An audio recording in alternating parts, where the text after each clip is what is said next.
ਤਾਂ ਇਹਨਾਂ ਨੇ ਵੰਡਿਆ ਸੀਗਾ, ਜਿੱਦਾਂ ਪ੍ਰਧਾਨ ਮੰਤਰੀ ਉਹ ਕਰਜ਼ਾ ਵਾਲੀ ਰਿਣ ਯੋਜਨਾ ਸੀਗੀ ਜਿਹੜੀ ਇਹਨਾਂ ਦੇ ਵਿੱਚ। ਪਰ ਉਸ ਤੋਂ ਬਾਅਦ ਇਹ ਚੀਜ਼ਾਂ ਜਿਹੜੀਆਂ ਉਹ ਲਗਾਤਾਰ ਚੱਲਦੀਆਂ ਰਹੀਆਂ। ਹੁਣ ਚੱਕਰ ਕੀ ਆ, RBI ਦਾ ਇਹ ਫੰਡਾ ਜਿਹੜਾ ਸਮਝਣ ਦੀ ਜ਼ਰੂਰਤ ਹੈ, ਕਿਉਂਕਿ ਹਰੇਕ ਮੁਲਕ ਦੇ ਕੋਲ ਰਿਜ਼ਰਵ ਬੈਂਕ ਦੇ ਐਸੈਟਸ ਹੁੰਦੇ ਆ। ਨਾਰਵੇ ਵਰਗੇ ਮੁਲਕ ਦੇ ਕੋਲ ਮੇਰੇ ਖਿਆਲ ਦੇ ਨਾਲ 40% ਆ। ਅਮਰੀਕਾ ਬਿਲਕੁਲ ਥੱਲੇ ਆ ਇਸ ਸੂਚੀ 'ਚ। ਅਮਰੀਕਾ ਤੇ ਚਾਈਨਾ ਬਿਲਕੁਲ ਮਾਮੂਲੀ ਰੱਖਦੇ ਜਿਹੜੇ ਉਹਨਾਂ ਦੇ ਸੈਂਟਰਲ ਬੈਂਕ ਆ ਰਿਜ਼ਰਵ ਐਸੈਟ ਦੇ ਰੂਪ 'ਚ। ਤਾਂ ਇੰਡੀਆ ਕੋਲ ਵੀ ਅੱਛਾ ਖਾਸਾ ਰਿਜ਼ਰਵ ਐਸੈਟ ਰਹਿੰਦਾ। ਤਕਰੀਬਨ ਜੇ ਤੁਸੀਂ ਵੇਖੋਗੇ ਇਹਨਾਂ ਦੇ ਐਸੈਟ ਜਿਹੜੇ ਆ ਉਹ ਲਗਭਗ 36 ਲੱਖ ਕਰੋੜ ਤੋਂ ਵੱਧ ਆ ਇੰਡੀਆ ਦਾ। ਹੁਣ ਜੇ ਤੁਸੀਂ ਇਹ ਨੇਮ ਕਾਇਦਾ ਦੇਖੋਗੇ ਕਿ ਰਿਜ਼ਰਵ ਬੈਂਕ ਦਾ ਜਿਹੜਾ ਸਰਪਲਸ ਮੁਨਾਫਾ ਹੁੰਦਾ ਉਹਦੇ ਵਿੱਚੋਂ ਸਰਕਾਰ ਨੂੰ ਇਹਨਾਂ ਨੇ ਹਿੱਸਾ ਦੇਣਾ ਹੁੰਦਾ। Reserve bank of India act ਦੇ ਸੈਕਸ਼ਨ 47 'ਚ ਦਰਜ ਆ, ਪਰ ਇਹ ਕਿੰਨਾ ਹੋਊਗਾ ਇਹ ਕਲੀਅਰ ਨਹੀਂ ਹੈ। ਹਾਲਾਂਕਿ ਬਾਅਦ 'ਚ ਕੁਛ ਕਮੇਟੀਆਂ ਬਣੀਆਂ ਇਹਦੇ ਤੇ ਅੱਡੋ ਅੱਡ ਰਾਏ ਦਿੱਤੀ। ਫਿਰ ਡੈਬਿਟਡ ਫੰਡ ਜਿਹੜਾ ਹੁੰਦਾ ਉਹਦੇ ਵਜੋਂ 17-18 'ਚ ਜਿੱਦਾਂ RBI ਨੇ 50,000 ਕਰੋੜ ਇਹਨਾਂ ਨੂੰ ਦੇ ਦਿੱਤਾ ਸੀਗਾ, ਪਰ ਇਹ ਡੈਬਿਡੈਂਟ ਆਇਆ ਸੀ RBI ਦੇ ਰਿਜ਼ਰਵ ਤੋਂ, ਜਿਹੜਾ ਕਿ ਲਗਭਗ 1 ਲੱਖ ਕਰੋੜ ਰੁਪਏ ਦਾ ਸੀਗਾ। ਤਾਂ ਇਹ ਜਿਹੜਾ ਰਿਜ਼ਰਵ ਹੁੰਦਾ ਉਹ ਇਹਨਾਂ ਨੇ 3 ਹਿੱਸਿਆਂ 'ਚ ਵੰਡਿਆ ਹੁੰਦਾ। ਜਿੱਦਾਂ ਲਾ ਲਓ ਕਿ ਇੱਕ ਕੰਟੈਂਜੈਂਸੀ ਫੰਡ ਹੁੰਦਾ, ਇੱਕ ਐਸੈਟਸ ਡਿਵੈਲਪਮੈਂਟ ਫੰਡ, ਇੱਕ currency and gold revolution account.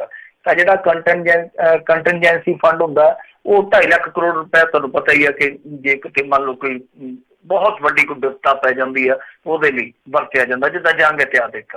ਫਿਰ ਗੋਲਡ ਰੈਵੋਲੂਸ਼ਨ ਅਕਾਊਂਟ ਹੁੰਦਾ, ਜਿਵੇਂ ਸੋਨੇ ਦੇ ਭਾਅ ਚੜ੍ਹਦੇ ਆ, ਕਰੰਸੀ ਗੋਲਡ ਰੈਵੋਲੂਸ਼ਨ ਰਿਵੈਲੂਏਸ਼ਨ ਜਿਹਨੂੰ ਆਪਾਂ ਕਹਿੰਦੇ ਨੇ, ਉਹਦੇ ਬੈਲੈਂਸ ਵਾਸਤੇ ਰੱਖਿਆ ਹੁੰਦਾ। ਤਾਂ ਇਹ ਸਾਰਾ ਕੁਛ ਹੁੰਦਾ। ਬਾਕੀ ਇਹਨਾਂ ਦਾ ਆਪਣਾ ਰਿਜ਼ਰਵ ਐਸੈਟ, ਇਹ ਇੱਦਾਂ ਦਾ ਇੱਕ ਇਹਨਾਂ ਦਾ ਫੰਡ ਆ ਜਿੰਨਾ ਕੁ ਮੈਂ ਇਹਦੇ ਬਾਰੇ ਜਾਣਦਾ, ਕਿਉਂਕਿ ਆਪਾਂ ਨੂੰ ਸਾਰਾ ਹੁਣ ਪਤਾ ਤੇ ਲੱਗ ਰਿਹਾ ਖੇਡ ਦਾ, ਪਰ ਇਹ ਕਿੱਦਾਂ ਹੁੰਦਾ ਇਹ ਸਭ ਕੁਛ ਹੈ ਜਿਹੜਾ ਉਹ ਪਰਦੇ ਦੇ ਅੰਦਰਲੀ ਖੇਡ ਆ। ਤਾਂ ਇਹ ਜਿਹੜੀ ਜਿੱਦਾਂ ਕਰੰਸੀ ਤੇ ਗੋਲਡ ਰਿਵੈਲੂਏਸ਼ਨ ਅਕਾਊਂਟ ਫੰਡ ਹੁੰਦਾ, ਇਹਨਾਂ ਨੇ 22% ਰੱਖਿਆ ਸੀਗਾ, ਜਿਹੜਾ ਕਿ ਹੁਣ ਘਟ ਕੇ 19% ਹੋ ਗਿਆ। ਇਹ RBI ਫਸਦਾ ਇੱਥੇ, ਕਿਉਂਕਿ ਜਿਹੜਾ ਕੰਟੀਨਜੈਂਸੀ ਫੰਡ ਆ ਉਹ ਇਹਨਾਂ ਦਾ 8 ਤੋਂ ਘਟ ਕੇ 6.5% ਹੋ ਗਿਆ। ਇਹ ਪੰਗਾ, ਕਿਉਂਕਿ ਹੈ ਤਾਂ ਓਵਰਆਲ ਕਹਿੰਦੇ ਆ ਕਿ 28% ਆ ਰਿਜ਼ਰਵ ਬੈਂਕ ਆਫ ਇੰਡੀਆ ਦੇ ਕੋਲ। ਰਿਜ਼ਰਵ ਬੈਂਕ ਆਫ ਇੰਡੀਆ ਕੀ ਕਹਿ ਰਿਹਾ, ਉਹ ਕਹਿੰਦਾ ਕਿ ਜੋ ਸਾਡਾ ਰੀਵੈਲੂਏਸ਼ਨ ਅਕਾਊਂਟ ਫੰਡ ਆ ਉਹ ਲਗਭਗ ਇਸ ਟਾਈਮ 18-19% ਰਹਿ ਗਿਆ। ਅੱਗੇ 22% ਸੀ, ਤੇ ਜਿਹੜਾ ਕੰਟੀਨਜੈਂਸੀ ਫੰਡ ਸੀਗਾ ਉਹ ਘਟ ਕੇ ਸਾਡਾ ਰਹਿ ਗਿਆ 8.5 ਦੇ ਕਰੀਬ। ਤੇ ਇੱਥੇ ਰੌਲਾ ਪਿਆ। ਫਿਰ ਇਹਨਾਂ ਨੇ ਕਮੇਟੀਆਂ ਬਿਠਾਈਆਂ। ਤੁਹਾਨੂੰ ਯਾਦ ਹੋਣਾ ਉਰਜਿਤ ਪਟੇਲ ਅਸਤੀਫਾ ਦੇ ਕੇ ਗਿਆ ਸੀਗਾ, ਉਹ ਇਹੀ ਪੰਗਾ ਸੀਗਾ। ਆਚਾਰਿਆ ਵਿਰੁੱਧ ਜਿਹੜਾ ਡਿਪਟੀ ਗਵਰਨਰ ਸੀਗਾ ਉਹਨੇ ਵੀ ਅਸਤੀਫਾ ਦੇ ਦਿੱਤਾ ਸੀ, ਕਿਉਂਕਿ ਜ਼ੋਰ ਪਾਉਂਦੇ ਸਨ ਕਿ ਸਾਨੂੰ ਤੁਰੰਤ ਪੈਸਾ ਦਿਓ। ਤੇ ਉਹ ਕਹਿੰਦੇ ਕਿ ਜੇ ਇਸ ਤਰ੍ਹਾਂ ਪੈਸਾ ਦੇਵਾਂਗੇ ਤੇ ਫਿਰ ਮਾਰੇ ਜਾਵਾਂਗੇ, ਕਿਉਂਕਿ ਉਹਨਾਂ ਨੇ ਅਰਜਨਟਾਈਨਾ ਦੀ ਉਦਾਹਰਨ ਦਿੱਤੀ ਸੀਗੀ ਕਿ ਅਰਜਨਟਾਈਨਾ ਨੇ ਸੈਂਟਰਲ ਬੈਂਕ ਤੋਂ ਇੰਨਾ ਪੈਸਾ ਲਿਆ ਸੀਗਾ, ਉਸ ਤੋਂ ਬਾਅਦ ਅਰਜਨਟਾਈਨਾ ਕਿੱਥੇ ਚਲਾ ਗਿਆ ਤੁਸੀਂ ਜਾ ਕੇ ਦੇਖ ਲਓ ਭਾਈ। ਪਰ ਇਹ ਨਹੀਂ ਸਨ ਮੰਨੇ। ਚਲੋ ਉਸ ਤੋਂ ਬਾਅਦ ਉਹ ਦੋਵੇਂ ਚਲੇ ਗਏ, ਇਹ ਜਿੱਤ ਕੇ ਜਦੋਂ ਫੇਰ ਵਾਪਸ ਆਏ ਤਾਂ ਇਹਨਾਂ ਨੇ ਆ ਕੇ ਉਹ ਕਮੇਟੀ ਜਿਹੜੀ ਬਿਠਾ ਲਈ ਸੀ। ਕਮੇਟੀ ਤੁਹਾਨੂੰ ਪਤਾ ਹੀ ਕਮੇਟੀ ਕਰਨ ਚ ਐਕਸਪਰਟ ਹੁੰਦੀ ਆ। ਉਸ ਕਮੇਟੀ ਦੀਆਂ ਹੁਣ ਜਿਹੜੀਆਂ ਸਿਫਾਰਿਸ਼ਾਂ ਸੀ ਉਸ ਤੋਂ ਬਾਅਦ ਇਹਨਾਂ ਨੂੰ ਗੱਫਾ ਜਿਹੜਾ ਉਹ ਮਿਲਣ ਦਾ ਰਸਤਾ ਪੱਧਰ ਹੋ ਗਿਆ। ਬਹੁਤ ਵੱਡਾ ਗੱਫਾ ਮਿਲਣ ਜਾ ਰਿਹਾ, ਮੇਰੇ ਖਿਆਲ ਦੇ ਨਾਲ ਲਗਭਗ 2.25 ਲੱਖ ਕਰੋੜ ਰੁਪਈਆ ਜਿਹੜਾ ਉਹ ਹੁਣ RBI ਇਹਨਾਂ ਨੂੰ ਦੇਊਗਾ। ਸੋ ਇਸ ਤੋਂ ਇਲਾਵਾ ਜਿਵੇਂ ਮੈਂ ਤੁਹਾਨੂੰ ਕਿਹਾ ਕਿ ਐਕਟ ਦੇ ਮੁਤਾਬਕ ਡਿਵੀਡੈਂਡ ਫੰਡ ਹੈ ਜਿਹੜਾ ਉਹ ਇਹਨਾਂ ਨੇ ਦੇਣਾ ਹੀ ਦੇਣਾ, ਯਾਨੀ ਸ਼ੁੱਧ ਮੁਨਾਫੇ ਦੇ ਵਿੱਚੋਂ ਹਿੱਸਾ ਜਿਹੜਾ ਗੌਰਮੈਂਟ ਨੂੰ ਦੇਣਾ ਹੀ ਦੇਣਾ। ਪਰ 2.25 ਲੱਖ ਕਰੋੜ ਰੁਪਏ ਦਾ ਸਰਪਲਸ ਫੰਡ ਹੈ ਜਿਹੜਾ ਉਹ ਯਕਦਮ ਮੁੱਠੀ 'ਚ ਚਲੇ ਜਾਣਾ ਮੋਦੀ ਸਰਕਾਰ ਦੇ। ਤਾਂ ਇਹਦੇ ਵਿੱਚ ਮੇਰੇ ਖਿਆਲ ਦੇ ਨਾਲ ਬੈਂਕਾਂ ਨੂੰ ਕੋਈ ਟੀਕਾ ਵੀਕਾ ਲਾਉਣਗੇ ਔਰ ਫਿਰ ਦੁਬਾਰਾ ਕੋਈ ਅਰਥਚਾਰੇ ਨੂੰ ਕੋਈ ਗੇੜ ਦੇਣਗੇ। ਜੇ ਸਿਆਣੇ ਹੋਏ ਤੇ ਅਰਥਚਾਰੇ ਨੂੰ ਗੇੜ ਦੇਣ। ਵੈਸੇ ਤੇ ਇਹਨਾਂ ਨੇ ਕਿਹਾ ਕਿ ਇਨਫਰਾਸਟਰਕਚਰ ਚ ਲਾਵਾਂਗੇ, ਆਰਥਿਕਤਾ ਦੇ ਸੁਧਾਰ ਚ ਲਾਵਾਂਗੇ, ਪਰ ਕਿੱਥੇ ਲੱਗਦਾ ਦੇਖਣਾ ਹੋਊਗਾ। ਮੰਦੀ ਦਾ ਦੌਰ ਤੁਹਾਨੂੰ ਪਤਾ ਹੀ ਹੈ ਜਿਸ ਤਰ੍ਹਾਂ ਆਇਆ ਪਿਆ, ਤੇ ਹੁਣ ਐਨ ਮੌਕੇ ਤੇ ਪੈਸਾ ਮਿਲਿਆ, ਲੱਗਦਾ ਕਿ ਸਾਰਾ ਕੁਛ ਜਿਹੜਾ ਉਹ ਇਹਨਾਂ ਦੀ ਆਸ ਦੇ ਮੁਤਾਬਕ ਜਾਂ ਜ਼ੋਰ ਜੋ ਲਾਇਆ ਜੋ ਦਾਬਾ ਉਹਦੇ ਮੁਤਾਬਕ ਹੀ ਹੋਇਆ। ਹੁਣ ਅੱਗੇ ਚੱਲ ਕੇ ਕੀ ਬਣੂਗਾ ਦੇਖਦੇ ਆ। ਬੈਂਕਾਂ ਨੂੰ ਇਹ ਜਿਸ ਤਰੀਕੇ ਨਾਲ ਪੈਸਾ ਦੇ ਰਹੇ ਆ ਔਰ ਬੈਂਕਾਂ ਤੋਂ ਗਾਂਹ ਜਿਹੜਾ ਪੈਸਾ NPA ਦੇ ਰੂਪ ਦੇ ਵਿੱਚ ਗਿਆ ਮੁੜ ਨਹੀਂ ਰਿਹਾ, ਉਹ ਸਾਰੀ ਕਹਾਣੀ ਜਿਹੜੀ ਇਹ ਆ ਕਿ ਬੋਰਡ ਜਿੰਨਾ ਮਰਜ਼ੀ ਚੌੜਾ ਹੋਵੇ, ਜਿੰਨਾ ਮਰਜ਼ੀ ਭਾਰਾ ਹੋਵੇ, ਭਾਰ ਉਹਦਾ ਤਣਿਆਂ ਤੇ ਪੈਂਦਾ, ਭਾਰ ਲੋਕਾਂ ਤੇ ਪੈਂਦਾ। ਤਾਂ ਤੁਸੀਂ ਦੇਖ ਲਓ ਕਿ ਵੱਡੇ ਲੋਕ ਜਿਹੜੇ ਪਿੱਟਣ ਡਏ ਆ, ਉਹ ਇੱਥੋਂ ਤੱਕ ਕਿ ਜਿਹੜਾ ਸਟੇਟ ਬੈਂਕ ਆਫ ਇੰਡੀਆ ਦਾ ਚੇਅਰਮੈਨ ਹੈ ਉਹ ਪਿਛਲੇ ਦਿਨ ਆਖ ਡਿਆ ਸੀਗਾ, ਕਹਿੰਦਾ ਕਿ ਹੁਣ ਤੇ ਸੱਚੇ ਪਾਤਸ਼ਾਹ ਹੀ ਕੱਢ ਸਕਦਾ ਸਾਨੂੰ। ਇਹੋ ਜਿਹੇ ਸੰਕਟ ਚੋਂ। ਕਹਿੰਦਾ ਕਿ ਮੈਂ ਤੇ ਤੜਕੇ ਉੱਠ ਕੇ ਤਾਂ ਨੂੰ ਮੂੰਹ ਕਰਕੇ ਹੁਣ ਤਾਂ ਨੂੰ ਪਤਾ ਨਹੀਂ ਕਿੰਨਾ ਕੁ ਤਾਂ ਕਰਦਾ ਹੈਗਾ। ਉਹਦੇ ਕਹਿਣ ਦਾ ਮਤਲਬ ਕਿ ਆਕਾਸ਼ ਵੱਲ ਵੇਖਣਾ ਕਿ ਸੱਚੇ ਸਤਿਗੁਰ ਕਿਤੇ ਕੱਢਦੇ ਇਸ ਗੇੜ ਦੇ ਵਿੱਚੋਂ।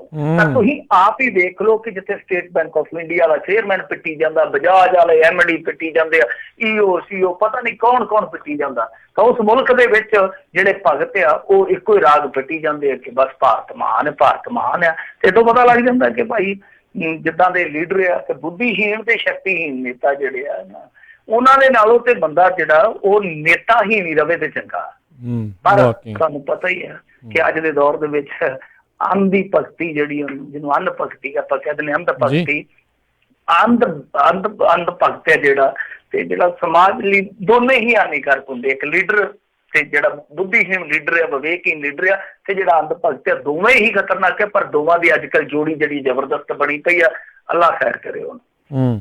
ਜੀ ਜੀ ਬਿਲਕੁਲ, ਤੁਸੀਂ ਵੀ ਉਹਦੇ ਵਾਂਗੂ ਹੀ ਕਹਿ ਤਾ, ਹੁਣ ਰੱਬ ਹੀ ਬਚਾ ਸਕਦਾ ਆ, ਦੇਖੋ ਕੀ ਬਣਦਾ ਜੀ। ਅਗਲੀ ਜਿਹੜੀ ਗੱਲ ਕਰਦੇ ਆ ਮਿੰਟੂ ਜੀ, ਕਹਿੰਦੇ ਬਰਗਾੜੀ ਬੇਅਦਬੀ ਕਾਂਡ ਪਿੱਛੇ ਹੁਣ CBI ਕਰ ਰਹੀ ਹੈ ਵੀ ਵਿਦੇਸ਼ੀ ਏਜੰਸੀਆਂ ਦਾ ਕਿਤੇ ਹੱਥ ਨਾ ਹੋਵੇ, ਉਸ ਦਾ ਸ਼ੱਕ ਹੈ। ਕਿਸ ਪਾਸੇ ਨੂੰ ਮੋੜਾ ਕੱਟ ਰਿਹਾ ਹੈ ਕਾਂਡ ਦਾ ਜਿਹੜਾ ਆ ਜਾਂਚ? ਦੇਖੋ, ਇਹ ਸੰਦ ਨੂੰ ਸੰਦ ਟੱਕਰੇ ਆ। ਕਹਿਣ ਦਾ ਭਾਵ ਇਹ ਆ ਕਿ ਜਿਹੜੀ ਆ ਹੁਣ ਗੌਰਮੈਂਟ ਚੱਲਦੀ ਆ, ਜਿੱਦਾਂ ਇਹ ਯੂ ਟਰਨ ਮਾਰਦੀ ਆ ਗਾਏ ਬਗਾਏ, ਓਦਾਂ ਹੀ CBI ਨੇ ਕੀਤਾ। ਇਹਨਾਂ ਦਾ ਵੀ ਯੂ ਟਰਨ ਕੋਈ ਇੱਕ ਥੋੜੀ ਆ, ਇਹਨਾਂ ਦੇ ਵੀ ਕਈ ਆ। ਇਸ ਮਾਮਲੇ ਤੇ ਤੁਸੀਂ ਵੇਖਿਆ ਹੀ ਆ ਕਿ ਕਿਸ ਤਰੀਕੇ ਨਾਲ ਪਹਿਲਾਂ ਕਹਿੰਦੇ ਸਨ ਕਿ ਸੁਪਰੀਮ ਕੋਰਟ ਦੀ ਇਨਕੁਆਇਰੀ ਹੋਣੀ ਚਾਹੀਦੀ ਆ, ਫਿਰ CBI ਦੀ, ਜਦੋਂ ਇਹ ਵਿਰੋਧੀ ਧਿਰ ਚ ਹੁੰਦੇ ਸੀ, CBI ਦੀ ਇਨਕੁਆਇਰੀ ਹੋਣੀ ਚਾਹੀਦੀ ਆ। ਫਿਰ ਜੇ CBI ਇਨਕੁਆਇਰੀ ਕਰ ਰਹੀ ਸੀ, ਕਹਿੰਦੇ ਕਰਦੀ ਕੱਖ ਨਹੀਂ, ਇਹ ਦਬਾਅ ਚ ਕੰਮ ਕਰਦੀ ਆ, ਅਸੀਂ ਕੇਸ ਇਹ ਤੋਂ ਵਾਪਸ ਲੈਣੇ ਆ। ਜੇ ਉਹਨੇ ਕਲੋਜ਼ਰ ਰਿਪੋਰਟ ਫਾਈਲ ਕੀਤੀ ਤੇ ਕਹਿੰਦੇ ਕਿ ਨਹੀਂ, ਇਹਨਾਂ ਦਾ ਆਪਣਾ ਹੀ ਹੈ ਜਿਹੜਾ ਅਫਸਰ, ਉਹ ਚਿੱਠੀ ਲਿਖਦਾ ਕਿ ਨਹੀਂ ਭਾਈ ਤੁਸੀਂ ਜਾਂਚ ਪੜਤਾਲ ਜਾਰੀ ਰੱਖੋ। ਕਿੰਨੇ ਸਟੈਂਡ ਇਹਨਾਂ ਦੇ ਜਿਹੜੇ ਆ ਉਹ ਬਦਲਦੇ ਪਏ ਆ, ਤੁਸੀਂ ਦੇਖ ਲਓ, ਪੈਰ ਪੈਰ ਤੇ ਸਟੈਂਡ ਬਦਲਦੇ ਪਏ ਆ। ਤੇ ਓਦਾਂ ਹੀ ਹਾਲ ਉਹਨਾਂ ਦਾ, CBI ਵਾਲਿਆਂ ਦਾ, ਕੋਈ ਵੀ ਕਿਸੇ ਦੇ ਨੂੰਹ ਧੀ ਤੋਂ ਘੱਟ ਨਹੀਂ ਹੈਗਾ ਇਹਨਾਂ ਦੇ ਵਿੱਚੋਂ। ਤਾਂ ਉਹਨਾਂ ਨੇ ਕਲੋਜ਼ਰ ਰਿਪੋਰਟ ਜਿਹੜੀ ਦਾਖਲ ਕੀਤੀ ਸੀ, ਹੁਣ ਉਹ ਪਿੱਛੇ ਖਿੱਚ ਲਈ ਆ। ਕਹਿੰਦੇ ਕਿ ਦੇਖੋ ਜੀ ਸਾਨੂੰ ਕੁਝ ਨਵੇਂ ਤੱਥ ਮਿਲੇ ਆ, ਤੇ ਖਾਸ ਤੌਰ ਤੇ ਇੱਕ ਤੱਥ ਉਹਨਾਂ ਨੇ ਮੇਰੇ ਖਿਆਲ ਦੇ ਨਾਲ ਜ਼ਿਕਰ ਵੀ ਕੀਤਾ ਕਿ 2 ਪਾਕਿਸਤਾਨੀ ਨੰਬਰ ਉਹਨਾਂ ਦਿਨਾਂ ਦੇ ਵਿੱਚ ਬਰਗਾੜੀ 'ਚ ਚੱਲ ਰਹੇ ਸੀਗੇ। ਤਾਂ ਇਹ ਕਹਾਣੀ ਤੁਹਾਨੂੰ ਪਤਾ ਹੀ ਆ ਕਿ ਇਹ ਤੋਤਾ ਮੈਨਾ ਕੀ ਕਹਾਣੀ, ਇਹ ਤਾਂ ਸਦੀਆਂ ਪੁਰਾਣੀ ਹੈ। ਇਹ ਹੁਣ ਉਧਰ ਨੂੰ ਮੋੜ ਦੇਣਗੇ। ਲੱਗਦਾ ਇਹ ਹੋਆ ਕਿ ਇਹਨਾਂ ਦੇ ਹੱਥ ਇੱਕ ਹੋਰ ਤੱਥ ਐਸਾ ਲੱਗ ਗਿਆ ਜਿਹਦੇ ਨਾਲ ਕੂਣੀ ਮੋੜ ਜਿਹੜਾ ਆ ਸਕਦਾ ਕਹਾਣੀ ਦੇ ਵਿੱਚ। ਤਾਂ ਉਹਨਾਂ ਨੇ ਜੋ ਹਵਾਲਾ ਦਿੱਤਾ ਉਹ ਵੀ ਦਿਲਚਸਪ ਹੈ। ਉਹ ਕਹਿੰਦੇ ਆ ਕਿ ਜਿਹੜੇ ਡਾਇਰੈਕਟਰ ਆ, ਮਤਲਬ ਕਿ ਜਿਹੜੇ ਜਾਂਚ ਬਿਊਰੋ ਦੇ ਡਾਇਰੈਕਟਰ ਆ ਤੇ ਵਿਸ਼ੇਸ਼ DGP ਜਿਨ੍ਹਾਂ ਨੂੰ ਪ੍ਰਬੋਧ ਕੁਮਾਰ ਆਪਾਂ ਜਾਣਦੇ ਹਾਂ, ਤਾਂ ਉਹਨਾਂ ਨੂੰ SIT ਦਾ ਮੁਖੀ ਬਣਾਇਆ ਗਿਆ। ਉਹ ਕਹਿੰਦੇ ਆ ਕਿ ਸਾਨੂੰ 29 ਜੁਲਾਈ ਨੂੰ ਇਹਨਾਂ ਦੀ ਚਿੱਠੀ ਮਿਲੀ ਆ, ਤੇ ਚਿੱਠੀ 'ਚ ਇਹਨਾਂ ਨੇ ਆਖਿਆ ਕਿ ਮਾਮਲੇ ਦੀ ਜਾਂਚ ਕਰਨ ਦੀ ਜ਼ਰੂਰਤ ਹੈ ਕਿਉਂਕਿ ਹਾਲੇ ਤੱਕ ਕੁਝ ਪ੍ਰਸ਼ਨਾਂ ਦੇ ਉੱਤਰ ਨਹੀਂ ਮਿਲੇ। ਤਾਂ ਉਹਨਾਂ ਨੇ ਕਿਹਾ ਕਿ ਹੁਣ ਇਹਨਾਂ ਤੱਥਾਂ ਤੇ ਇਹਨਾਂ ਸਬੂਤਾਂ ਦੇ, ਨਵੇਂ ਸਬੂਤਾਂ ਦੀ ਰੌਸ਼ਨੀ ਦੇ ਵਿੱਚ ਅਸੀਂ ਜਾਂਚ ਪੜਤਾਲ ਅੱਗੇ ਤੋਰਨ ਵਾਸਤੇ ਰਜ਼ਾਮੰਦ ਆ। ਹੁਣ ਜਦੋਂ ਉਹਨਾਂ ਨੇ ਕਹਿ ਦਿੱਤਾ, ਹੁਣ ਫਿਰ ਦੋਗਲਾ ਸਟੈਂਡ ਆ ਕਾਂਗਰਸ ਸਰਕਾਰ ਦਾ। ਉਹ ਕਹਿੰਦੇ ਆ ਕਿ ਨਹੀਂ ਜੀ, CBI ਤੇ ਸਹੀ ਢੰਗ ਨਾਲ ਨਹੀਂ ਕੰਮ ਕਰਦੀ ਤੇ ਚਾਲਬਾਜ਼ੀ ਕਰਦੀ ਆ। ਹੁਣ ਕਿੱਥੇ ਠਹਿਰੋਗੇ ਤੁਸੀਂ? ਕਦੇ ਕੇਸ ਵਾਪਸ ਲੈਂਦੇ ਹੋ, ਕਦੇ ਕਹਿੰਦੇ ਹੋ ਕਿ ਨਹੀਂ ਜਾਂਚ ਪੜਤਾਲ ਕਰੋ, ਕਦੇ ਕਹਿੰਦੇ ਹੋ ਕਿ ਨਹੀਂ ਇਹ ਚਾਲਬਾਜ਼ੀ ਆ। ਸਮਝ ਤੋਂ ਪਰੇ ਦੀ ਗੱਲ ਆ। ਕਿਉਂਕਿ ਦੇਖੋ, ਹੁਣ ਅਸੀਂ ਕਦੀ ਇਹਨਾਂ ਨੂੰ, ਸਰਕਾਰ ਨੂੰ ਕਹਿ ਸਕਦੇ ਆ ਨਾ ਕਿ ਭਾਈ ਤੁਹਾਡੀ ਹੀ ਦੇਰੀ ਆ, ਕਿਤੇ ਨਾ ਕਿਤੇ ਤੁਹਾਡੀ ਹੀ ਕਮਜ਼ੋਰੀ ਆ। ਕਿਉਂਕਿ ਹੁਣ ਦੂਸਰੇ ਤੇ ਜਿਹੜੇ ਵਿਰੋਧੀ ਚਰਚਾ ਕਰ ਰਹੀਆਂ ਤੇ ਕੁਝ ਨਹੀਂ ਕਿਹਾ ਜਾ ਸਕਦਾ। ਉਹ ਤੇ ਪਹਿਲਾਂ ਜ਼ਿੰਮੇਵਾਰ ਹੈ 2017 ਤੋਂ ਜੋ ਚੀਜ਼ਾਂ ਵਾਪਰੀਆਂ, ਹਾਲ ਦੀ ਘੜੀ ਦੇ ਵਿੱਚ ਜੋ ਕੁਛ ਵਾਪਰਨ ਡਿਆ, ਉਹਦੇ ਲਈ ਤੇ ਇਹੋ ਜ਼ਿੰਮੇਵਾਰ ਆ। ਹੁਣ ਦੇਖੋ ਅੱਗੋਂ ਕੀ ਬਣਦਾ। ਕੁਛ ਮਾਰ ਤੇ ਗੱਲ ਕਹਿੰਦੇ ਆ ਕਿ CBI ਦਾ ਕੇਸ ਹੈ ਜਿਹੜਾ ਉਹ ਵਾਪਸ ਨਹੀਂ ਲੈ ਸਕਦੇ। ਜੇ ਲੈ ਸਕਦੇ ਹੁੰਦੇ ਤੇ ਹੁਣ ਤੱਕ ਹੋ ਜਾਣਾ ਸੀਗਾ। ਹੁਣ CBI ਦੇ ਪਾਲੇ ਦੇ ਵਿੱਚ ਕਹਿੰਦੇ ਆ ਜੇ ਕਲੋਜ਼ਰ ਰਿਪੋਰਟ, ਜਿੱਦਾਂ ਇਹ ਕਹਿੰਦੇ, ਇਹਨਾਂ ਦੇ ਕਹਿਣ ਦੇ ਮੁਤਾਬਕ ਕਲੋਜ਼ਰ ਰਿਪੋਰਟ ਦਬਾਅ ਦੇ ਹੇਠ ਆ ਕੇ ਦਾਖਲ ਕੀਤੀ ਜਾ ਸਕਦੀ ਆ, ਤਾਂ ਫਿਰ ਇਹ ਵੀ ਸਮਝਿਆ ਜਾ ਸਕਦਾ ਕਿ 1.5-2 ਸਾਲ ਹੋਰ ਲੰਘਾਉਣੇ CBI ਵਾਸਤੇ ਖੱਬੇ ਹੱਥ ਦਾ ਕੰਮ ਆ। ਕਿਉਂਕਿ ਉਹਨਾਂ ਨੇ ਤੇ ਬਹੁਤ ਵੱਡੇ ਘੁਟਾਲੇ ਜਿਹੜੇ ਆ ਉਹ ਦਹਾਕਿਆਂ ਵੱਧੀ ਜਾਂਚੇ ਪੜਤਾਲੇ ਤੇ ਮੁੜ ਕੇ ਕਹਿ ਦਿੱਤਾ ਇਹਦੇ ਚੋਂ ਕੱਖ ਨਹੀਂ ਲੱਭਦਾ। ਫੋਰਸ ਵਾਲਾ ਮਾਮਲਾ ਤੁਹਾਨੂੰ ਯਾਦ ਹੈ ਨਾ, 60-65 ਕਰੋੜ ਰੁਪਏ ਦਾ ਘੁਟਾਲਾ ਸੀਗਾ ਤੇ ਉਹਦੇ ਤੇ 258 ਕਰੋੜ ਰੁਪਇਆ ਦੇਸ਼ ਦਾ ਖਰਚਿਆ ਗਿਆ ਜਾਂਚ ਪੜਤਾਲ ਤੇ। ਮੁੜ ਕੇ ਕਹਿੰਦੇ ਸਾਹਿਬ ਜੀ ਇਹਦੇ ਚੋਂ ਕੱਖ ਨਹੀਂ ਲੱਭਦਾ, ਬੰਦ ਕਰ ਦਿਓ। ਤਾਂ ਇਹ ਇੰਨਾ ਲੰਮਾ ਸਮਾਂ ਲੈ ਕੇ ਵੀ ਮੁੜ ਕੇ ਕਹਿ ਦਿੰਦੇ ਆ। ਤਾਂ ਸ਼ਾਇਦ ਉਹ ਜਿੱਦਾਂ ਮੈਂ ਕਿ ਅਗਲੀ ਦੀ ਇੱਕ ਨਾ ਕੋਟੇਸ਼ਨ ਸੀ ਬੜੀ ਖੂਬਸੂਰਤ ਜੀ, ਉਹਨੇ ਕਿਹਾ ਸੀਗਾ ਕਿ ਲੋਮੜੀ ਦੀ ਚਲਾਕੀ ਸਾਡੇ ਰਾਜਨੀਤਿਕ ਲੋਕਾਂ 'ਚ ਕੁੱਟ-ਕੁੱਟ ਕੇ ਭਰੀ ਆ, ਪਰੰਤੂ ਸਿਰਫ ਆਪਣੇ ਸਵਾਰਥ ਸਿੱਧ ਕਰਨ ਲਈ। ਤਾਂ ਇਹ ਜਿਹੜੀ ਚਲਾਕੀ ਹੈ ਇਹਨਾਂ ਦੀ, ਇਹ ਸਿਰਫ ਆਪਣੇ ਸਵਾਰਥਾਂ ਵਾਸਤੇ ਹੁੰਦੀ ਹੈ, ਚਾਹੇ ਕੋਈ ਹੇਠਲੀ ਸਰਕਾਰ ਹੋਵੇ ਚਾਹੇ ਕੋਈ ਉੱਪਰਲੀ ਸਰਕਾਰ ਹੋਵੇ। ਤਾਂ ਨਿਆਂ ਇਹਨਾਂ ਦੇ ਵਿਚਾਲੇ ਜਿਹੜਾ ਫਸਿਆ ਖਲੋਤਾ, ਉਹ ਨਿਆਂ ਕਦੋਂ ਛੁੱਟੂਗਾ, ਕਦੋਂ ਲੋਕਾਂ ਤੱਕ ਪਹੁੰਚੂਗਾ, ਕਦੋਂ ਸਿੱਖਾਂ ਦੀਆਂ ਭਾਵਨਾਵਾਂ ਦੀਆਂ ਆਂਦਰਾਂ ਠੰਡੀਆਂ ਹੋਣਗੀਆਂ, ਉਹਦੇ ਲਈ ਮੇਰੇ ਖਿਆਲ ਦੇ ਨਾਲ ਕੋਈ ਸਮਾਂ ਬੰਦਾ ਮਿੱਥ ਹੀ ਨਹੀਂ ਸਕਦਾ। ਜੀ ਜੀ। ਅਗਲੀ ਜਿਹੜੀ ਆਪਾਂ ਗੱਲ ਕਰਦੇ, ਕਹਿੰਦਾ ਜਿਹੜਾ ਰਾਮ ਰਹੀਮ ਦੀ ਪੈਰੋਲ ਅਰਜੀ ਆ ਫਿਰ ਹੋਈ ਹੈ ਖਾਰਜ। ਦੇਖ ਲਓ, ਦੂਸਰੀ ਗਮਗੀਨ ਖਬਰ ਆ ਗਈ ਆ ਪਿਛਲੇ ਦਿਨ। ਕੱਲ ਹਨੀਪ੍ਰੀਤ ਦੀ ਸੀਗੀ, ਅੱਜ ਇਹਦੀ ਆ ਗਈ ਆ। ਝਟਕੇ ਤੇ ਝਟਕਾ ਹੀ ਲੱਗੀ ਜਾਂਦਾ ਇਹਨਾਂ ਨੂੰ। ਤਾਂ ਇਹਨਾਂ ਦੀ ਜਿਹੜੀ ਪੈਰੋਲ ਦੀ ਅਰਜ਼ੀ ਆ, ਉਹ ਹਾਈ ਕੋਰਟ ਨੇ ਕਾਫੀ ਸਵਾਲਾਤ ਖੜੇ ਕਰਕੇ ਖਾਰਜ ਕੀਤੀ ਆ। ਉਹ ਇਹਨਾਂ ਦੀ ਸੁਪਤਨੀ ਜਿਹੜੀ ਆ ਬੀਬੀ, ਉਹਨੇ ਕੀਤੀ ਸੀਗੀ ਦਾਖਲ। ਪਹਿਲੀ ਗੱਲ ਤੇ ਹਾਈ ਕੋਰਟ ਨੇ ਪੁੱਛਿਆ ਕਿ ਇਹਨੂੰ ਕੀ ਹੋਇਆ, ਤੁਸੀਂ ਕਿਸ ਹੈਸੀਅਤ ਦੇ ਨਾਲ ਆ ਕੇ ਇਹ ਪੈਰੋਲ ਦੀ ਐਪਲੀਕੇਸ਼ਨ ਜਿਹੜੀ ਆ ਫਾਈਲ ਕੀਤੀ ਆ। ਸਭ ਤੋਂ ਵੱਡਾ ਸਵਾਲ ਉਹਨਾਂ ਨੇ ਇਹੋ ਹੀ ਖੜਾ ਕੀਤਾ ਕਿ ਜਿਹੜਾ ਬੰਦੀ ਆ ਉਹ ਆਪ ਆਪਣੀ ਪਟੀਸ਼ਨ ਜਿਹੜੀ ਆ ਉਹ ਦਾਖਲ ਕਰੇ, ਉਹਦੇ ਤੇ ਕੋਈ ਸੁਣਵਾਈ ਹੋਵੇ। ਦੂਜੀ ਗੱਲ ਉਹਨਾਂ ਕਿਹਾ ਕਿ ਮਾਂ ਦਾ ਇਲਾਜ ਹੀ ਕਰਵਾਉਣਾ ਸੀ, ਇਸ ਬਾਬਤ ਹੀ ਜਾਣਾ ਇਹਨੇ, ਤੇ ਉਹ ਤਾਂ ਤੁਹਾਡੇ ਕੋਲ ਬੜਾ ਸ਼ਾਨਦਾਰ ਹਸਪਤਾਲ ਆ ਡੇਰੇ 'ਚ, ਤੇ ਡੇਰੇ 'ਚ ਤੁਹਾਡੀ ਰਿਹਾਇਸ਼ ਆ, ਡੇਰੇ 'ਚ ਤੁਹਾਡੀ ਮੰਮੀ ਜੀ ਆ, ਤੁਸੀਂ ਉੱਥੇ ਸੇਵਾ ਕਰੋ, ਤੁਸੀਂ ਉੱਥੇ ਦਵਾਈ ਦੱਪਾ ਕਰੋ ਭਾਈ, ਪੈਰੋਲ ਦੀ ਕੀ ਜ਼ਰੂਰਤ ਆ। ਸੋ ਇਹ ਕੁਝ ਸਵਾਲਾਤ ਜਿਹੜੇ ਆ ਉਹ ਵੱਡੇ ਚੁੱਕੇ ਹਾਈ ਕੋਰਟ ਨੇ। ਉਸ ਤੋਂ ਬਾਅਦ ਜੇਲੋਂ ਬਾਹਰ ਆਉਣ ਦੀ ਜਿਹੜੀ ਉਮੀਦ ਸੀਗੀ ਉਹ ਟੁੱਟ ਗਈ। ਉਮੀਦ ਹੁੰਦਾ ਟੁੱਟਣਾ ਤੁਹਾਨੂੰ ਪਤਾ ਹੀ ਆ, ਜਦੋਂ ਉਮੀਦਾਂ ਟੁੱਟਦੀਆਂ ਤੇ ਫਿਰ ਦਿਲ ਨੂੰ ਕੁਛ ਹੁੰਦਾ। ਤਾਂ ਹਾਈ ਕੋਰਟ ਵੈਸੇ ਕਈ ਪੱਖਾਂ ਤੋਂ ਸੋਚਦਾ, ਪਰ ਇਸ ਪੱਖ ਤੋਂ ਵੀ ਸੋਚਿਆ ਹੋਊਗਾ ਕਿ ਕਾਨੂੰਨ ਇੰਨਾ ਜ਼ਰੂਰ ਆ, ਪਰ ਇੰਨਾ ਵੀ ਨਹੀਂ ਹੈਗਾ ਕਿ ਪਰਲੋ ਨੂੰ ਪੈਰੋਲ ਦੇ ਦਿੱਤੀ ਜਾਵੇ, ਕਿਉਂਕਿ ਇੱਕ ਵਾਰੀ ਪੈਰੋਲ ਜਿਹੜੀ ਮਿਲ ਗਈ ਇਹਨਾਂ ਨੂੰ ਤੇ ਭਾਈ ਫਿਰ ਤੇ ਬਹੁਤ ਔਖਾ ਹੋ ਜਾਣਾ, ਬਹੁਤ ਔਖਾ ਹੋ ਜਾਣਾ। ਪਰ ਇਹ ਉਮੀਦ ਦਾ ਟੁੱਟਣਾ ਮੇਰੇ ਖਿਆਲ ਦੇ ਨਾਲ ਬਹੁਤ ਵੱਡਾ ਝਟਕਾ, ਕਿਉਂਕਿ ਹੁਣ ਅੱਗੇ ਸੁਪਰੀਮ ਕੋਰਟ ਦਾ ਸਫ਼ਰ ਜਿਹੜਾ ਉਹ ਤੈਅ ਕਰਨਾ ਪਊਗਾ। ਜੇ ਸੁਪਰੀਮ ਕੋਰਟ ਦਾ ਸਫ਼ਰ ਤੈਅ ਕਰਨਗੇ ਤਾਂ ਉੱਥੇ ਵੀ ਹੋ ਸਕਦਾ ਸਫਲ ਹੋ ਜਾਣ। ਤਾਂ ਖੈਰ ਉਮੀਦ ਜਿਹੜੀ ਹੈ ਟੁੱਟ ਗਈ ਆ। ਕਿਸੇ ਨੇ ਕਿਹਾ ਸੀ ਯੂੰ तो हर शाम उम्मीदों से गुजर जाती है, आज कुछ बात है जो शाम पे रोना आया, ऐ मोहब्बत तेरे अंजाम पे रोना आया, जाने क्यों आज तेरे नाम पे रोना आया। ਜੀ ਜੀ। ਅਗਲੀ ਜਿਹੜੀ ਮਿੰਟੂ ਜੀ ਗੱਲ ਕਰਦੇ, ਕਹਿੰਦੇ ਨਸ਼ਿਆਂ ਖਿਲਾਫ ਹਾਈ ਕੋਰਟ ਦੀ ਸਖਤੀ ਸਰਕਾਰ ਨੂੰ ਦਿੱਤੇ ਉਹਨਾਂ ਨੇ ਹੁਣ ਹੁਕਮ। ਦੇਖੋ, ਹਾਈ ਕੋਰਟ ਤੇ ਸਮੇਂ-ਸਮੇਂ ਤੇ ਹੁਕਮ ਦਿੰਦਾ ਰਹਿੰਦਾ, ਪਰ ਗੱਲ ਇਹ ਹੈ ਕਿ ਉਹਨਾਂ ਹੁਕਮਾਂ ਦੀ ਤਾਮੀਲ ਹੁੰਦੀ ਨਹੀਂ ਹੈ। ਉਹਨਾਂ ਹੁਕਮਾਂ ਨੂੰ ਅਣਦੇਖਿਆ ਕਰ ਜਾਂਦੇ ਆ, ਉਹਨਾਂ ਹੁਕਮਾਂ ਦੀ ਇਹ ਆਦੂਲੀ ਕਰ ਜਾਂਦੇ ਆ। ਅਫਸੋਸ ਦੀ ਗੱਲ ਹੈ ਕਿ ਜੁਡੀਸ਼ਰੀ ਜਿਹੜੀ ਆ ਉਹ ਫਿਰ ਵੀ ਬਹੁਤ ਵਧੀਆ ਰੋਲ ਅਦਾ ਕਰਦੀ ਆ, ਸਿਆਸਤ ਨੂੰ ਜਗਾਉਂਦੀ ਰਹਿੰਦੀ, ਹੁੱਜਾ ਮਾਰਦੀ ਰਹਿੰਦੀ ਆ, ਟਕੋਰਾਂ ਕਰਦੀ ਰਹਿੰਦੀ ਆ।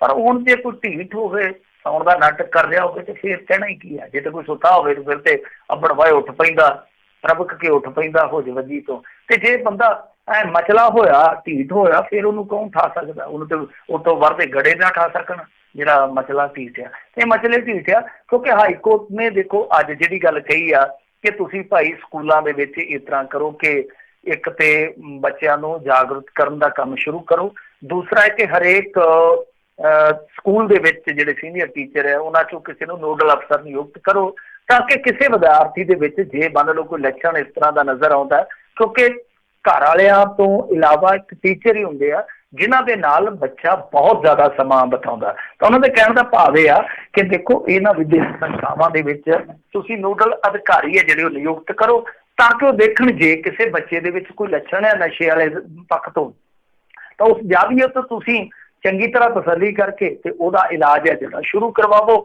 ਦੂਜੀ ਗੱਲ ਇਹ ਕਹੀ ਹੈ ਕਿ ਸਕੂਲਾਂ ਦੇ ਮੂਹਰੇ ਭਾਈ ਤੁਹਾਡੇ ਸਿਵਲ ਕੱਪੜਿਆਂ ਦੇ ਵਿੱਚ ਮੁਲਾਜ਼ਮ ਹੋਣੇ ਚਾਹੀਦੇ ਆ, ਕਿਉਂਕਿ ਇਹ ਗੱਲ ਸੱਚੀ ਆ। ਅੱਜ ਕੱਲ੍ਹ ਦੇ ਦੌਰ ਦੇ ਵਿੱਚ ਨਸ਼ਾ ਜਿਹੜਾ ਉਹ ਕਾਲਜਾਂ ਯੂਨੀਵਰਸਿਟੀਆਂ ਤੋਂ ਹੁੰਦਾ ਹੋਇਆ ਹੁਣ ਬਾਹਰ ਰਸਤਾ ਇਹਨਾਂ ਕਾਲਜਾਂ ਯੂਨੀਵਰਸਿਟੀਆਂ ਦੇ ਸਕੂਲਾਂ 'ਚ ਵੀ ਪਹੁੰਚ ਗਿਆ। ਤੇ ਆਪਾਂ ਦੇਖਿਆ ਹੀ ਆ 8ਵੀਂ 10ਵੀਂ ਦੇ ਬੱਚੇ ਜਿਹੜੇ ਆਪ ਦੱਸਦੇ ਆ, ਆਪ ਇਕਬਾਲ ਕਰਦੇ ਇਹਨਾਂ ਚੀਜ਼ਾਂ ਦਾ ਕਿ ਅਸੀਂ ਖੁੱਲੇ ਰੂਪ ਦੇ ਵਿੱਚ ਕਰਦੇ ਹਾਂ। ਸੋ ਹਾਈ ਕੋਰਟ ਤੇ ਕਹਿੰਦੇ ਹੀ ਆ, ਇਹਨਾਂ ਕਹਿਣ ਤੇ ਕੰਨ ਧਰਨਾ ਜਾਂ ਨਹੀਂ ਧਰਨਾ ਉਹ ਚਲੋ ਸਮਾਂ ਹੀ ਦੱਸੂਗਾ, ਪਰ ਹਾਈ ਕੋਰਟ ਵੱਲੋਂ ਇਹ ਪਹਿਲ ਕਦਮੀ ਚੰਗੀ। ਉਹਨਾਂ ਨੇ ਤੇ ਇਹ ਵੀ ਇੱਥੋਂ ਤੱਕ ਕਿਹਾ ਸੀਗਾ ਇਹਨਾਂ ਨੂੰ ਕਿ ਭਾਈ ਤੁਸੀਂ ਆਪਣੇ ਸਕੂਲਾਂ ਦੇ ਸਿਲੇਬਸ ਦੇ ਵਿੱਚ ਨਸ਼ੇ ਦਾ ਜਿਹੜਾ ਸਬਜੈਕਟ ਆ ਜਾਂ ਨਸ਼ੇ ਦਾ ਜੋ ਵੀ ਕਰਦੇ ਆ ਲੈਕਚਰ ਵਗੈਰਾ ਦਿੰਦੇ ਆ ਉਹ ਜ਼ਰੂਰ ਸ਼ਾਮਲ ਕਰੋ, ਤਾਂ ਕਿ ਬੱਚੇ ਆ ਜਿਹੜੇ ਉਹ ਸ਼ੁਰੂ ਦੇ ਵਿੱਚ ਹੀ ਇਹਨਾਂ ਚੀਜ਼ਾਂ ਤੋਂ ਜਿਹੜਾ ਉਹ ਪਰਪੱਕ ਹੋ ਕੇ ਬਚਤ ਕਰ ਸਕਣ। ਪਰ ਉਹ ਮੈਨੂੰ ਨਹੀਂ ਲੱਗਦਾ ਕਿ ਬਹੁਤ ਜ਼ਿਆਦਾ ਸਿਲੇਬਸ ਦੇ ਵਿੱਚ ਸ਼ਾਮਲ ਕਰ ਲਿਆ ਗਿਆ। ਜੇ ਕਿਤੇ ਕੀਤਾ ਤੇ ਇੱਕ ਦੋ ਯੂਨੀਵਰਸਿਟੀਆਂ ਨੇ ਭਾਵੇਂ ਕੀਤਾ ਹੋਵੇ, ਪੂਰਨ ਤੌਰ ਤੇ ਸ਼ਾਇਦ ਉਹ ਸਭ ਕੁਛ ਜਿਹੜਾ ਅਜੇ ਸਕੂਲਾਂ 'ਚ ਸ਼ੁਰੂ ਨਹੀਂ ਹੋਇਆ। ਬਹਰਹਾਲ ਜੋ ਇਹ ਆ ਦੇਖਦੇ ਆ ਕਿ ਹੁਣ ਅੱਗੇ ਕੀ ਨਤੀਜਾ ਨਿਕਲਦਾ, ਪਰ ਇਹਨਾਂ ਨੇ ਨਤੀਜੇ ਕੀ ਦੇਣੇ ਆ ਨਸ਼ਾ ਛਡਾਊ ਕਰਮਚਾਰੀ ਜਿਹੜੇ ਆ ਉਹਨਾਂ ਦੀ ਯੂਨੀਅਨ ਅੱਜ ਬਿਗਲ ਵਜਾਈ ਜਾਂਦੀ ਹੈ, ਕਹਿੰਦੇ ਕਿ ਸਾਨੂੰ ਤਨਖਾਹ ਨਹੀਂ ਦਿੰਦੇ ਤੇ ਅਸੀਂ ਹੁਣ ਪਟਿਆਲਾ ਘੇਰਨਾ। ਤੇ ਮੈਂ ਅੱਗੇ ਸੋਚਣ ਡਿਆ ਸੀ, ਮੈਂ ਕਿਹਾ ਵਿਚਾਰੇ ਇਹੀ ਰਹਿ ਗਏ ਆ, ਬਾਕੀ ਸਾਰੇ ਮਹਿਕਮੇ ਵਾਲੇ ਪਟਿਆਲਾ ਵੇਖ ਆਏ ਆ, ਇਹ ਵੀ ਸ਼ਾਹੀ ਸ਼ਹਿਰ ਪਟਿਆਲਾ ਵੇਖ ਆਉਣਗੇ ਰੰਗ ਕਿ ਕਿਸ ਤਰ੍ਹਾਂ ਦੇ ਉੱਥੇ ਰੰਗ ਢੰਗਿਆ। ਤਾਂ ਜਿੱਥੇ ਆਪਣੇ ਨਸ਼ਾ ਜਿਹੜੇ ਇਹਨਾਂ ਦੇ ਰੀਹੈਬ ਦੇ ਜਿਹੜੇ ਹੈਗੇ ਆ ਕਰਮਚਾਰੀ ਉਹਨਾਂ ਨੂੰ ਤਨਖਾਹਾਂ ਤੱਕ ਨਹੀਂ ਦੇ ਸਕਦੇ, ਇਹ ਕਿੱਡਾ ਵੱਡਾ ਕੰਮ ਜਿਹੜਾ ਉਹ ਵਿੱਢ ਲੈਣਗੇ, ਕਿੱਡਾ ਵੱਡਾ ਕੰਮ ਇਹ ਜਿਹੜਾ ਸਿਰੇ ਲਾ ਦੇਣਗੇ। ਇਹ ਬਹੁਤ ਵੱਡਾ ਮੇਰੇ ਖਿਆਲ ਦੇ ਨਾਲ ਸਵਾਲ ਆ। ਪਰ ਸਾਡੀ ਮਜਬੂਰੀ ਵੇਖੋ ਕਿਸ ਤਰ੍ਹਾਂ ਦੀ ਆ। ਤੁਸੀਂ ਉਹ ਖਬਰ ਵੇਖ ਲਈ ਹੋਣੀ ਆ ਸਭ ਨੇ ਕਿ ਅੰਮ੍ਰਿਤਸਰ ਦੇ ਵਿੱਚ ਇੱਕ ਕੁੜੀ ਜਿਹੜੀ ਆ, ਕੁੜੀ ਖੁਦ ਬੱਚੀ ਆ ਜਿਹੜੀ, ਉਹ ਮਾਂ ਨੇ ਸੰਗਲਾਂ ਦੇ ਨਾਲ ਲੂੜੀ ਆ।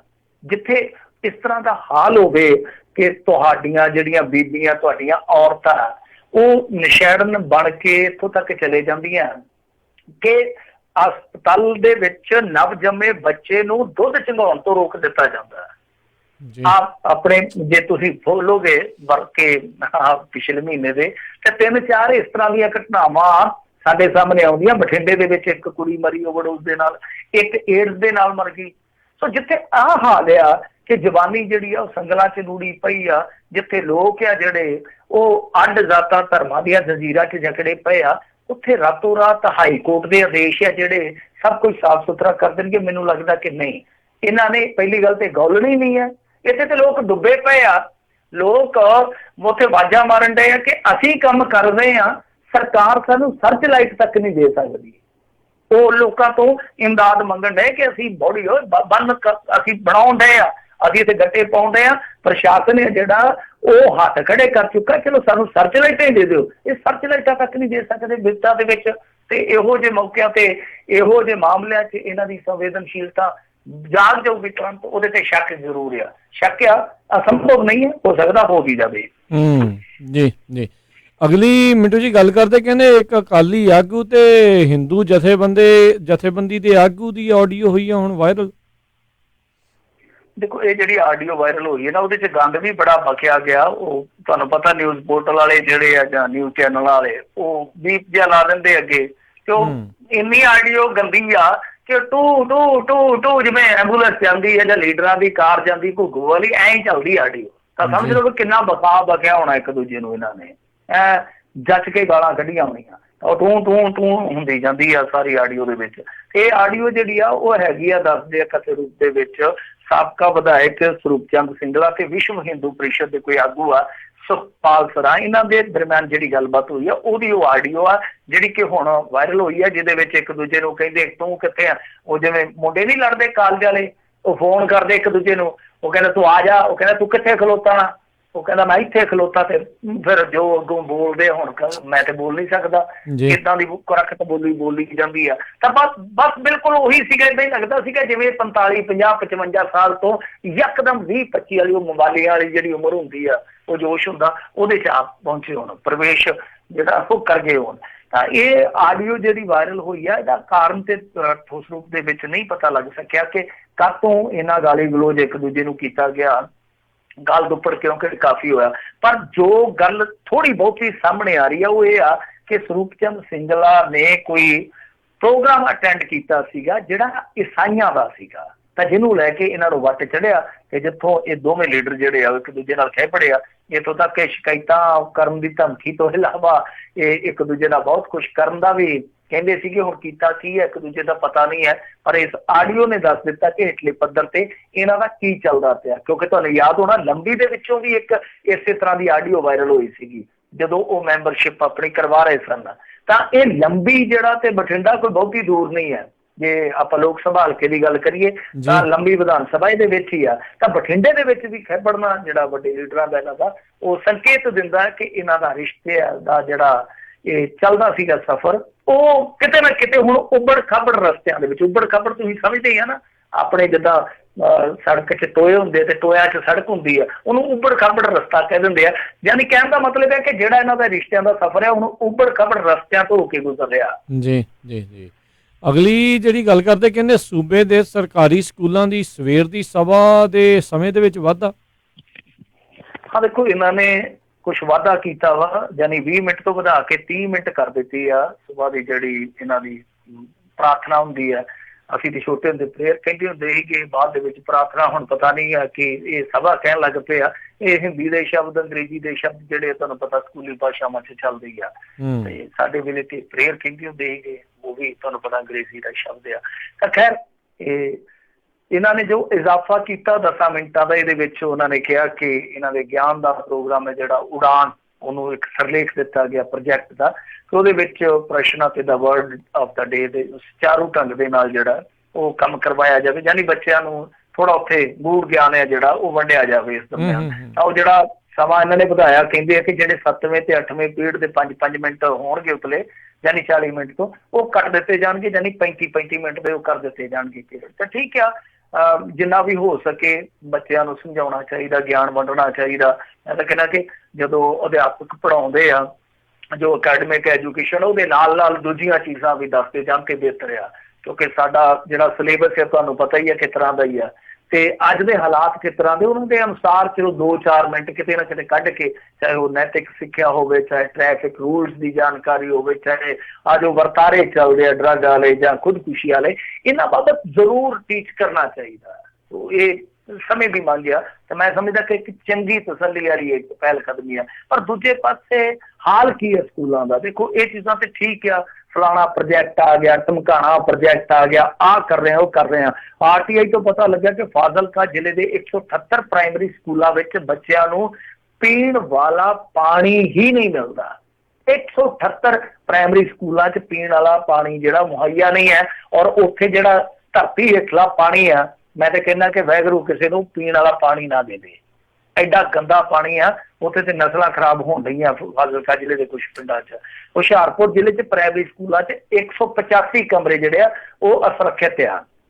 ਇਸੇ ਜ਼ਿਲ੍ਹੇ ਦੇ ਵਿੱਚ 11 ਸਕੂਲੀ ਬੱਚਿਆਂ ਨੂੰ ਪਾਣੀ 11 ਸਕੂਲਾਂ ਵਿੱਚ ਬੱਚਿਆਂ ਨੂੰ ਪਾਣੀ ਮੁਹੱਈਆ ਕਰਾਉਣ ਦੀ ਕੋਈ ਸੁਵਿਧਾ ਨਹੀਂ ਹੈ। ਸ਼ਰਮ ਵਾਲੀ ਗੱਲ ਇਹ ਵੀ ਹੈ ਕਿ ਇਸ ਜ਼ਿਲ੍ਹੇ ਵਿੱਚ 14 ਸਕੂਲਾਂ ਵਿੱਚ ਬੱਚਿਆਂ ਲਈ ਪਖਾਨੇ ਦੀ ਸਹੂਲਤ ਤੱਕ ਨਹੀਂ ਹੈ। ਫਾਜ਼ਿਲਕਾ ਜ਼ਿਲ੍ਹੇ 'ਚ ਪ੍ਰਾਇਮਰੀ ਸਕੂਲ 21 ਇਸ ਤਰ੍ਹਾਂ ਦੇ ਆ ਜਿਨ੍ਹਾਂ ਦੇ ਸ਼ਾਇਦ ਕਮਰੇ ਜਿਹੜੇ ਉਹ ਸੁਰੱਖਿਅਤ ਆ। ਤਾਂ ਤੁਸੀਂ ਆਪ ਹੀ ਅੰਦਾਜ਼ਾ ਲਾ ਲਓ ਕਿ ਸਾਡਾ ਜਿਹੜਾ ਸਿੱਖਿਆ ਤੰਤਰ ਆ ਉਹ ਕਿਸ ਤਰ੍ਹਾਂ ਚੱਲਦਾ ਪਿਆ। ਆਪ ਫੌੜੀਆਂ ਤੇ ਚੱਲਦਾ ਪਿਆ, ਤੇ ਜਾਂ ਫਿਰ ਬੱਚਿਆਂ ਨੇ ਉੱਥੋਂ ਜੋ ਸਿੱਖਣਾ ਸਿਖਾਉਣਾ, ਜੋ ਤਾਲੀਮ ਹਾਸਲ ਕਰਨੀ ਹੈ, ਜਦ ਜਿਹੜੀ ਫਿਰ ਤਾਲੀਮ ਦੇ ਸਹਾਰੇ ਮੰਜ਼ਿਲ ਹਾਸਲ ਕਰਨੀ ਹੈ, ਉਹਦਾ ਅੱਗੇਗਾ ਭਵਿੱਖ ਕੀ ਹੋਊਗਾ? ਕਿਉਂਕਿ ਖੁਦ ਸਿੱਖਿਆ ਤੰਤਰ ਦਾ ਭਵਿੱਖ ਹੈ ਜਿਹੜਾ ਉਹ ਆਪ ਨੇਰਗਰਦੀ ਦਾ ਸ਼ਿਕਾਰ ਹੋਇਆ ਪਿਆ। ਜੀ ਜੀ ਜੀ ਜੀ। ਅਗਲੀ ਜਿਹੜੀ ਆਪਾਂ ਮਿੰਟੂ ਜੀ ਗੱਲ ਕਰਦੇ, ਕਹਿੰਦੇ ਆਖਿਰਕਾਰ ਸੁੱਕੀਆਂ ਨਹਿਰਾਂ ਦੇ ਵਿੱਚ ਛੱਡਿਆ ਗਿਆ ਪਾਣੀ, ਹੁਣ ਲੋਕ ਕੀ ਹਾਹਾਕਾਰ ਕਰ ਰਹੇ ਆ। ਪੰਜਾਬੀ 'ਚ ਨਾ ਇੱਕ ਕਹਾਵਤ ਆ ਕਿ ਸੁਰਮਾ ਕਿਆ ਕਰਸੀ ਜਦੋਂ ਰੋ ਰੋ ਨੈਣ ਨਵੀਨੇ ਹੋਏ।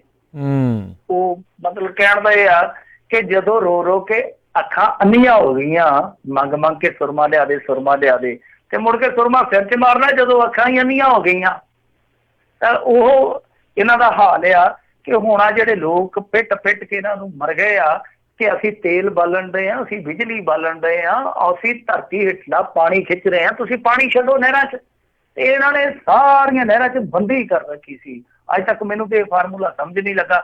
ਆਖੇ ਜੀ ਅਸੀਂ ਇਸ ਕਰਕੇ ਨਹੀਂ ਛੱਡ ਰਹੇ ਸੀਗੇ ਕਿਉਂਕਿ ਬਾਰਿਸ਼ਾਂ ਬੜੀਆਂ ਪੈ ਰਹੀਆਂ।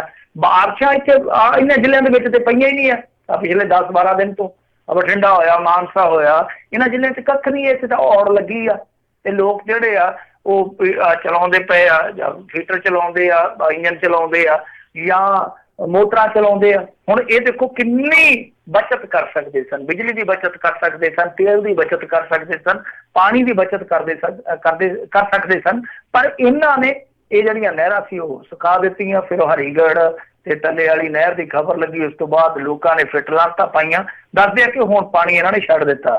ਪਰ ਦੂਸਰੀ ਇੱਕ ਜਿਹੜੀ ਆ ਉਹ ਥੋੜੀ ਚਿੰਤਾ ਤੁਰ ਕਰਨ ਵਾਲੀ ਖਬਰ ਆ ਕਿ ਪੰਜਾਬ 'ਚ ਫਿਰ ਮੀਂਹ ਦੀ ਸੰਭਾਵਨਾ ਜਤਾਈ ਜਾ ਰਹੀ ਆ। ਪੈਸ਼ੀਨਗੋਈ ਕੀਤੀ ਜਾ ਰਹੀ ਆ ਕਿ 30 ਤੇ 31 ਅਗਸਤ ਨੂੰ ਜਿਹੜੀ ਆ ਬਾਰਿਸ਼ ਹੋ ਸਕਦੀ, 1 ਸਤੰਬਰ ਨੂੰ ਵੀ ਬਾਰਿਸ਼ ਹੋ ਸਕਦੀ ਆ। ਤਾਂ ਕਹਿਣ ਦਾ ਮਤਲਬ ਹੈ ਕਿ 3 ਦਿਨ ਹੈ ਜਿਹੜੇ, ਹਾਲਾਂਕਿ ਮੌਸਮ ਵਿਭਾਗ ਦੇ ਜਿਹੜੇ ਡਾਇਰੈਕਟਰ ਹੈ ਸੁਰਿੰਦਰਪਾਲ ਜੀ, ਉਹ ਤਾਂ ਕਹਿੰਦੇ ਆ ਕਿ ਇੰਨਾ ਜ਼ਿਆਦਾ ਬਾਰਿਸ਼ ਦਾ ਕੋਈ ਪ੍ਰਕੋਪ ਨਹੀਂ ਹੋਊਗਾ, ਕੋਈ ਭਾਰੀ ਬਾਰਿਸ਼ ਨਹੀਂ ਹੋਊਗੀ। ਪਰ ਫਿਰ ਵੀ ਤੁਹਾਨੂੰ ਪਤਾ ਹੀ ਆ ਕਿ ਅੱਗ ਦਾ ਸੜਿਆ ਟਟਹਿਣੇ ਤੋਂ ਵੀ ਡਰਦਾ, ਬਾਰਿਸ਼ ਦਾ ਮਾਰਿਆ ਉਹ ਬਾਰਿਸ਼ ਦੇ ਨਾਂ ਤੋਂ ਵੀ ਡਰਦਾ। ਤੇ ਕਿਸੇ ਨੇ ਕਿਆ ਗੱਲ ਬਣਾਈ ਆ, ਕਹਿੰਦੇ ਕਿ ਇੰਦਰ ਦੇਵਤਾ ਨੇ ਆਖਿਆ ਕਿ ਹਾਂ 12 ਸਾਲ ਦੀ ਔੜ ਝੱਲੇਗਾ ਕਿ ਜਾਂ 12 ਘੜੀਆਂ ਦਾ ਮੀਂਹ, 12 ਪਹਿਰ ਦਾ ਮੀਂਹ।